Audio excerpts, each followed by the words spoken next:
Oxóssi! Saravá a todos os caboclos da Umbanda. Saravá o caboclo Tupinambá, saravá o caboclo Tupi, saravá o caboclo... Primeiro culto que surgiu no nosso país, a santidade.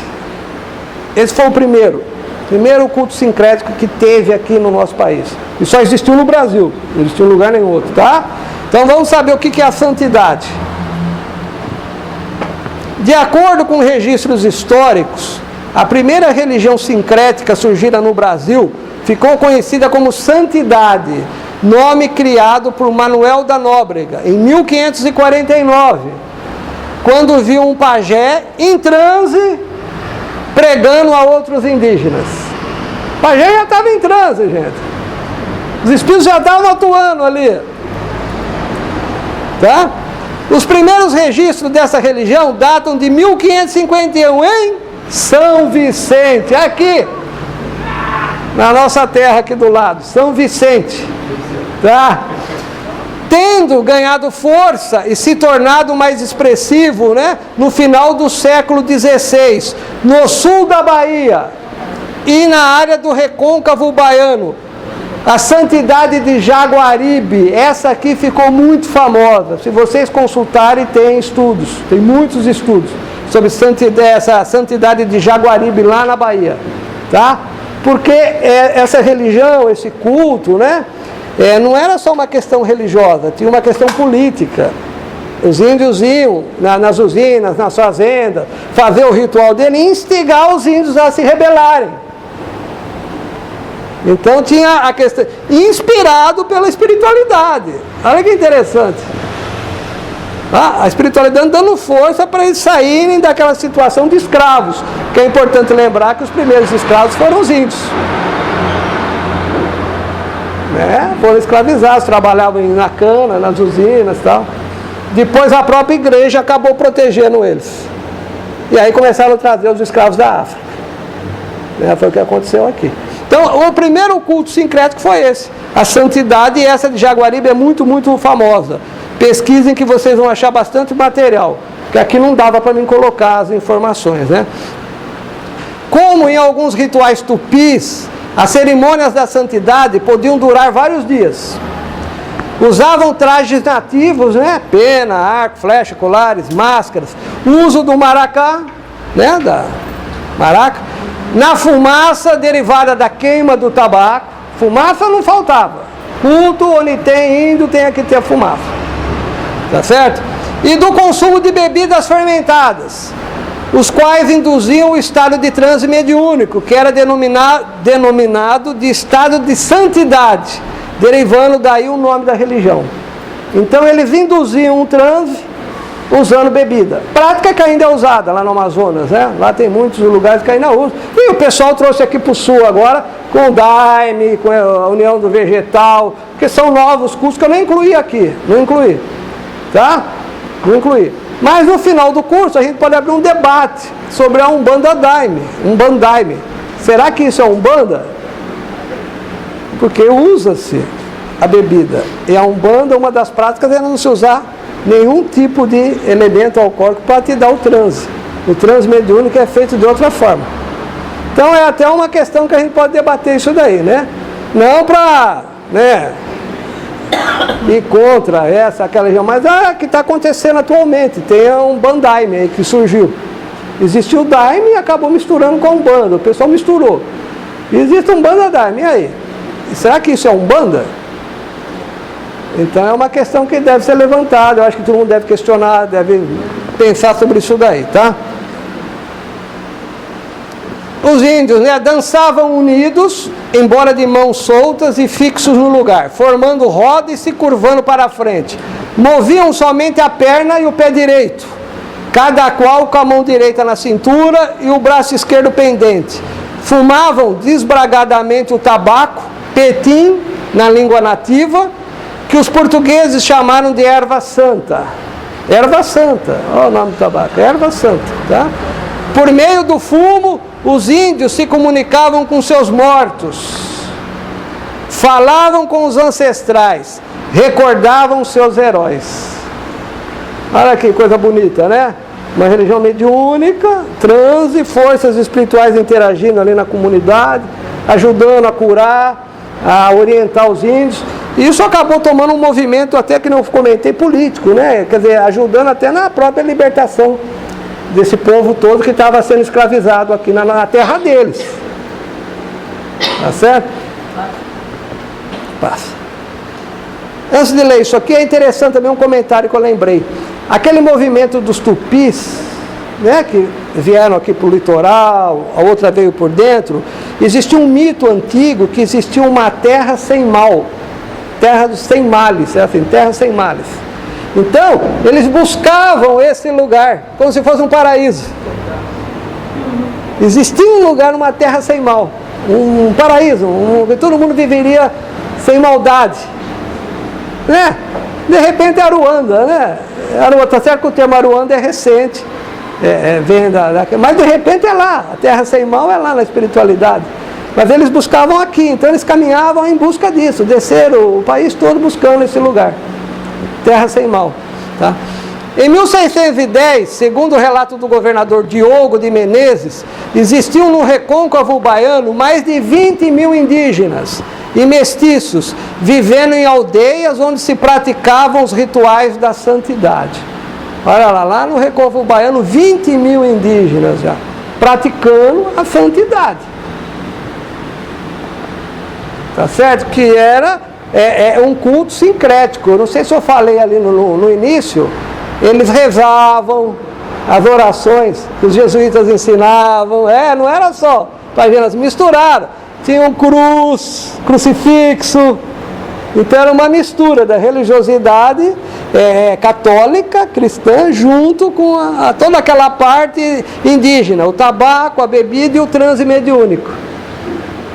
Tá? E o índio ficava em transe e pregava, fazia pregações, falava. Tá certo? Toré. Toré é outra religião sincrética, né, indígena, que existe até hoje. Acabei descobrindo que existe até hoje. Bom, agora nós vamos começar falando do Toré, tá?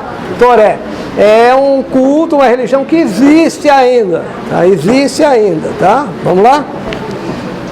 Vocês estão lembrados que nós estamos falando da época da colônia, né? Brasil colônia. Então esse tipo de religião, olha, vem vindo desde aquela época, século 17, até hoje tem no Nordeste. Tá certo? Então Toré, devido às crescentes guerras entre os portugueses e os tupis do litoral nordestino brasileiro, a partir do início do século 17, muitos desses acabaram migrando para o interior, tentando preservar a sua liberdade, a cultura e as tradições religiosas, entre elas a santidade. Então muitos desses grupos indígenas, né, no meio das guerras, foram para o interior, encontraram outras tribos lá, tentando preservar suas raízes, suas tradições, inclusive a santidade, que era uma religião forte na época, né, de raiz indígena. Tal deslocamento levou os antigos habitantes do litoral a viver entre as tribos indígenas do interior, principalmente tribos das nações Gê e Cariri, o que ocasionou o contato entre culturas e tradições religiosas relativamente distintas e a consequente interação entre elas, que se traduziu, entre outras coisas, na adição de elementos da santidade à religiosidade ameríndia, levando ao surgimento da religião sincrética conhecida principalmente pelo nome de Toré. Então a santidade, que já era uma influência do catolicismo, junto com a religiosidade indígena, foi para o interior e lá misturou com a religiosidade dos índios que habitavam aquela região e surgiu dali o Toré, que existe ainda hoje. Eu trouxe um videozinho para a gente ver, para a gente dar uma olhada. O Toré é uma religião que ainda existe nos dias de hoje, sendo encontrada principalmente no interior do Nordeste brasileiro, principalmente entre os diversos povos indígenas que lá habitam. A exemplo da santidade, nos rituais do Toré, são encontrados orações e imagens de santos, cantos e danças, o uso de trajes nativos, pena, arco, flecha, colares, máscaras, né? O uso do maracá, a fumaça derivada da queima do tabaco e o consumo da bebida fermentada chamada jurema. A jurema entra em tudo, a partir daí vem, que é a sagrada dos índios, né? Eles faziam com a casa da jurema, jurema preta e jurema branca. Então já vem daí, ó, e vem até hoje, no catimbó, o da jurema, então é dessa época, que são muito mais antigos do que a Umbanda. Tá certo? No Toré, acredita-se que muitos dos caboclos que se comunicam, hein? Olha lá, caboclo no Toré, desde 1600, tá? No Toré acredita-se que muitos dos caboclos que se comunicam sejam indígenas ou mestiços, ou seja, indígenas brancos, né? Que se encantaram. Isso é, que deixaram de ter uma existência corpórea sem terem morrido, vivendo escondidos no mato ou em aldeias longínquas ou míticas. É dessa crença que surgiu a expressão caboclos encantados, para designar esses seres especiais. Em algumas aldeias, rituais que guardam semelhança ao Toré são conhecidos pelos nomes de Ouricuri, Praiá e Particular. O Toré também, eu não coloquei aqui, mas é o seguinte, ele tem um culto aberto ao público e tem um culto fechado, reservado.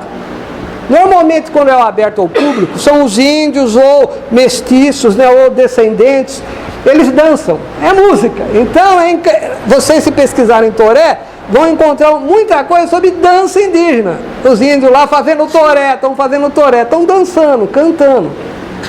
Então as pessoas olham e acham que aquilo é só um canto, uma música, uma dança, mas não, é um ritual religioso.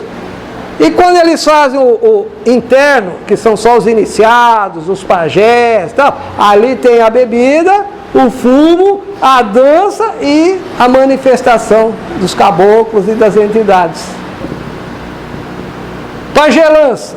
Vamos entrar agora na pajelança, tá? Não é o pajelança do caboclo, que está lá dentro da tribo. É a pajelança como uma religião. Pessoas que praticam a pajelança. Tá certo? Temos os índios, né? E temos também a pajelança que é feito pelo mestiço, né? Na cidade e tal, que faz curas, essas coisas. Então vamos lá. Com o início dos trabalhos de catequese na região amazônica, no primeiro quartel do século XVII, 1600 e pouco, né? A partir da cidade de São Luís, no Maranhão, iniciou-se um processo de sincretismo entre a religiosidade ameríndia local e o catolicismo, semelhante ao que ocorrera no litoral tupi, levando ao surgimento da religião sincrética conhecida pelo nome de pajelança. Tá? Então, o catolicismo está ligado com a religiosidade africana também. Africana não, indígena. Né? E surge essa nova religião chamada pajelança. O termo pajelança designa aqui a religião sincrética, de caráter mágico curativa, que existe nos dias de hoje na região amazônica, sobretudo nos estados do Pará e do Amazonas. A exemplo da santidade e do Toré, nos rituais da pajelança são encontrados o uso de trajes nativos, pena, arco, flecha, colares, máscaras, né? Cantos e danças, a fumaça derivada da queima do tabaco e o consumo de bebidas fermentadas, que permitem ao pajé entrar em transe místico e ter visões e incorporar espíritos. Olha lá, o pajé incorpora espíritos, novamente, né? Pode-se encontrar também a devoção a santos católicos. Dentro da pajelança se tem a devoção aos santos também. Uma característica marcante da pajelança é que, além de incorporarem os espíritos dos antepassados das tribos e de antigos chefes de culto, tá? Então esses antigos chefes, né? Os pajés antigos, eles incorporam, tá? Os pajés também incorporam espíritos animais, sejam eles reais, espírito do jacaré, do boto, dos cavalos marinhos, das cobras, né? Ou imaginários, espíritos da mãe d'água, da cobra grande, tá? Por meio dos quais descobrem a causa das doenças dos seus consulentes e os remédios para eles. Então é um trabalho mediúnico, onde além de incorporar aqueles caboclos, aqueles índios antigos, chefes, outros pajés, eles também incorporam esses espíritos da natureza. que são também encantados, né? Que quando a gente fala de encantado, tem dois tipos. Tem o encantado, que é aquele que se encantou, que nem um toré, né? Ele some, o caboclo entra no meio do mato, some, então não é que ele morreu, ele sumiu, ele se encantou. Então é o caboclo encantado, daí ele abaixa, incorpora lá em alguém. E temos os encantados naturais, que são seres da natureza, que incorporam nas pessoas. Olha que interessante. E quando a gente fala de mãe d'água, a gente pode lembrar de Iemanjá aqui também, né? E aí?